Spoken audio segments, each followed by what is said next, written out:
Hello, everyone, and thank you for joining us. This is No Soundbites Allowed, and I am your host, Michael Voss, Dragon of the Southern Tier. Thank you for joining us today. So we've been extreme advocates for the Second Amendment on this program. We have often talked about gun control, the failures of gun control as it has been proposed, and we've been talking about some very specific laws like the New York SAFE Act and the red flag legislation, and our ongoing efforts to get data and actual information about what is effective and what is not. Today we have some other news that we have just received from New York State, and we're going to be sharing that with you, as well as the outlook going forward under Joe Biden, and of course, with all the events that just happened in Washington, D.C. But before we do that, let's mention that our program is the first time you're seeing us. We do long-form political commentary on this program. And every Sunday at 2:30 p.m. Eastern Standard Time, we do a live stream with you, where you are able to reach us through YouTube, Facebook, Twitter, when the internet overlords allow us to be able to speak with you and comment with you directly, because we believe in the First Amendment. With that said, we hope that we see you on Sunday at 2:30 p.m. Eastern Standard Time to talk about the issues that matter to you. As for today, well, let's talk about what's happening here. People may recall that we had been talking about red flag legislation, not only recently, but for many years now. In fact, if you go back, this was our report, a comprehensive review for New York and the nation on red flag legislation. As a quick summary for those who are not familiar with it, red flag laws are sometimes called Extreme Risk Protection Orders, ERPOs. They are in 17 states in the nation, the first being Connecticut, followed by Indiana, and the most recent was New York State. These laws are designed to protect people from mass shootings and to reduce suicide. That's what is told to the public. There's a lot more to these laws. And in this report, in our 8,000-word report, 20 pages, which was submitted to the New York State Legislature via the New York State Senate, as well as to several individuals, we identified one of the big problems here. And one of the big problems is that, in fact, every version of extreme risk protection orders or red flag laws in virtually every state of the nation has an additional component that few realize. That is that any child present in a household must be removed for their own safety. I want to identify and clarify. This is a fact. It has been confirmed by members of New York State Assembly. It has been confirmed by members of the New York State Senate. It has been confirmed by dozens of lawyers that we have spoken to over the years. This is a reality. It is not the law, but it is a consequence of the law, and it is a real legal fact. It has been confirmed every time we have checked it in every state that we have checked it. No one denies that this happens, but there is more to this. So we went on to say, how could this happen? Why could this happen? And this is being considered in New York State, where it is mandatory for Child Protective Services to be involved in any such case. In fact, as we go on, therefore, per the obligation of Child Protective Services, if a court deems a person and a household to be a danger that requires removal of firearms and legal action from a court and, quote, suspension, end quote, of near absolute rights, such as the Second Amendment, found in the Constitution, that household is far too dangerous for a child to be present. While this is not a direct requirement of the red flag legislation, it is a direct consequence of the legislation. It is an action that cannot be deferred. It also adds legal fees to fight red flag or ERPO, extreme risk protection orders. The damage to reputation, the corruption of communities, trust, and social activity of any person that a red flag or ERPO is enacted against, as we saw, was the cause of the death of a man in Rome, New York, just last year. The impact on a family is indeterminable, but can anyone imagine that to be a positive? I can't imagine it to be a positive. Imagine that you have just been accused of being a risk to yourself and to your family. Imagine that this is going through the news, as we saw in Rome, New York, where a business owner was accused of being a danger.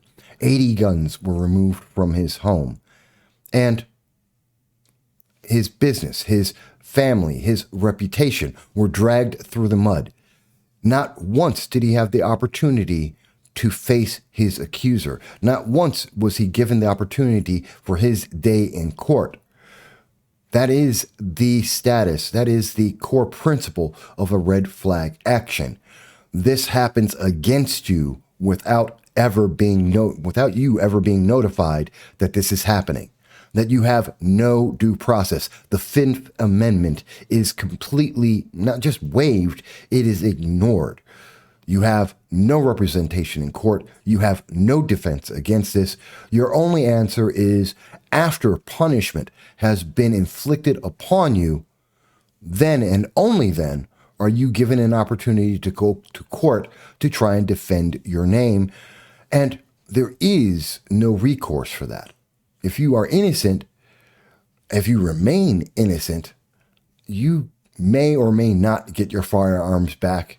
You may or may not get your Second Amendment rights back, but the damage to your reputation, to your standing in society, the repercussions, they're permanent.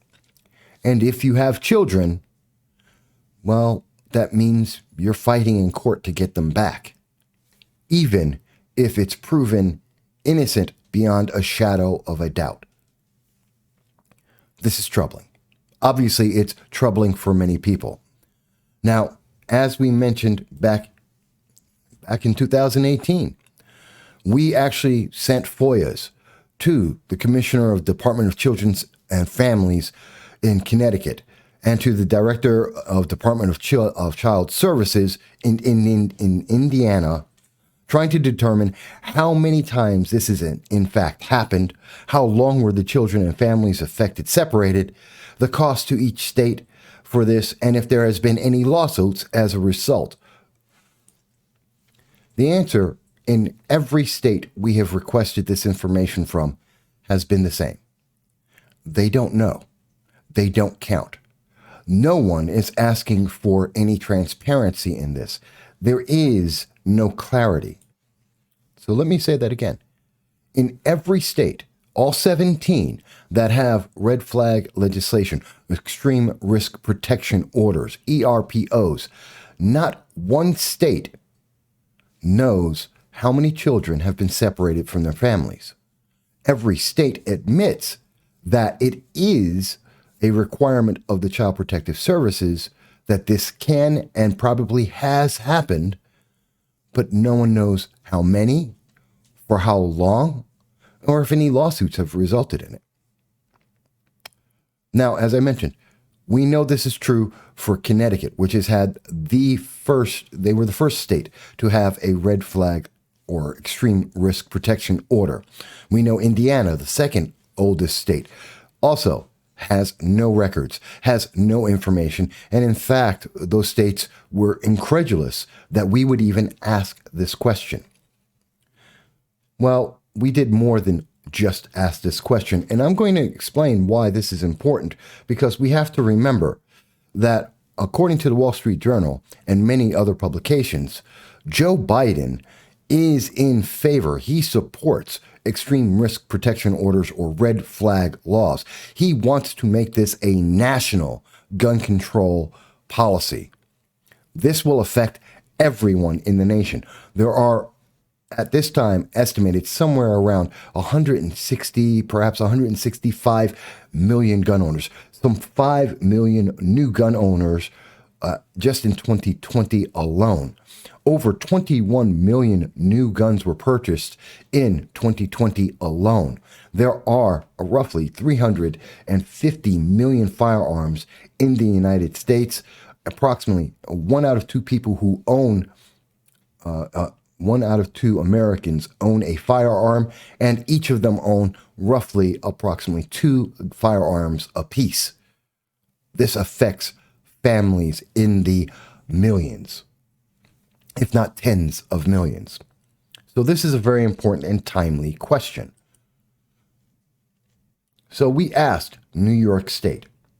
In fact, and I want to show you, we submitted a FOIA request, a Freedom of Information Act request, to get answers. And what we said in there, and I want to be very specific so you can see it as well, we stated, we are seeking the number of children that were removed from homes or families affected if records are kept in this manner, per the mandate of Child Protective Services as a direct or indirect consequence of extreme risk protection orders, ERPO or red flag actions in New York State since February 2019. In addition to the total number of children or families, we would ask that this number is further broken down by county. If this is not possible due to law, please cite the legislation. If these records are not compiled by this agency, please indicate which agency does maintain these records. Please contact us if there is any question or need of clarity. This is the request that we sent out to New York State. Again, this was our FOIA request, which was made in November. That request received this response on December 11th of 2020. And in that request, which we received, we see, and I want to make sure it's clear for everyone to see it. Come on. I'll just expand that a little bit. The official response states, we require additional time to process your request for the following reasons. This is approximately a month after we had made our initial request. Records have been identified as potentially responsive to your request and are currently under review for applicable exemptions, legal privileges, and responsiveness. They are looking for 30 business days from December 11th to be able to respond to us and blame it on the COVID-19 pandemic. This is from Mubet Hurst, the Records Access Officer for New York State. So what we took from that statement, and what we believe you can take from that statement, is there may be records. New York State may have some way of identifying how many families are affected. Now, to be very clear, as we have pointed out in FOIA requests from the New York Justice Court System, Unified Court System, as of November 6, 2020, over 624 red flag actions were made since the time that the red flag law was passed in August of 2019. We have no idea of how many families were affected. We have no idea how many children were affected. We are not clear on how many children were removed from their homes, taken from their families for years at a time. But we know some were. And so we know that New York State believes they may have had an answer. We got the final response from New York State. And again, this is from the Office of Children and Family Services for New York State. And we want to expand this for you so you can see exactly what they had to say. Oops. Bear with me one second. So, and I want to make sure it's as clear as possible for you to see this. New York State says, this letter is in response to the Freedom of Information Law request you submitted to New York State Office of Children and Family Services on November 12th of 2020. Your request was for a copy of a number of children that were removed from homes or families affected if records are kept in this manner, per the mandates of CPS, as a direct or indirect consequence of extreme risk protection orders, ERPO, or red flag actions in New York State since February 2019, in addition to the total number of children or families, requesting the number to be broken down by county. After diligent search, Child Protective Services, New York State, certifies we do not maintain the records you are seeking. I believe this is troubling. I believe this is troubling for any family that owns a firearm. I believe this is troubling for anyone who is seeking to have due process in the United States. The Fifth Amendment. This is troubling. That any individual, how did we word this back in 2018? We want to make sure we make this clear, because this is what red flag laws mean, especially in New York State. I believe it is, here it is.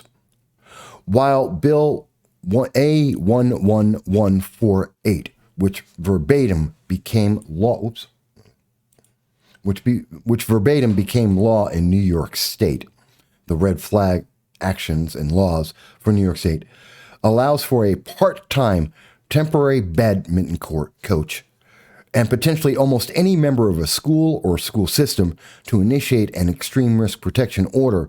The fact it affects more than just the ownership of firearms is never addressed. That's right. So if you are in New York State and in many other states, if you have a temporary badminton coach, they can enact a red flag action, a extreme risk protection order against you and your family.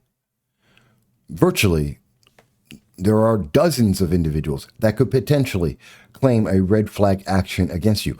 Co-workers, as we have seen in New York State, as it has already been done in Oneida County, co-workers can initiate a red flag action against someone just because of an argument, which can affect their livelihood, their ability to work, their standing in their community, and thus their children and families. This can happen to you. Tens of millions of Americans will be affected by this, especially if Joe Biden does in fact go forward as he has promised in his first 100 days to enact red flag legislation. Because President-elect Joe Biden has said he supports red flag laws. The credible news media sources confirm this. This is a fact. I am troubled. And after we finish this segment, we are going to be writing a letter to our state assembly members, to our state senators, to members of the assembly and legislature of New York State, to make them aware that this needs to be corrected, that we need to understand the true and full consequence of this gun control law, which is both flawed, as has been stated by members of the New York State legislature, and is ineffective, as has been seen by every study that has been done on this law, as we documented back in 2018. It is aggravating, but you deserve to know, and you deserve to have the transparency that if you were to search for this, if you are seeking this information, if you are suffering from this violation of the Fifth, the Fourth, and the Second Amendment, the 10th Amendment, against you and your family, you need a voice. And we hope that there are lawsuits that come out of this video, out of this message, and out of our attempt to provide transparency to New York State residents and to the nation. We must know how much damage this gun control law is doing in the name of protecting you, in the name of protecting your family.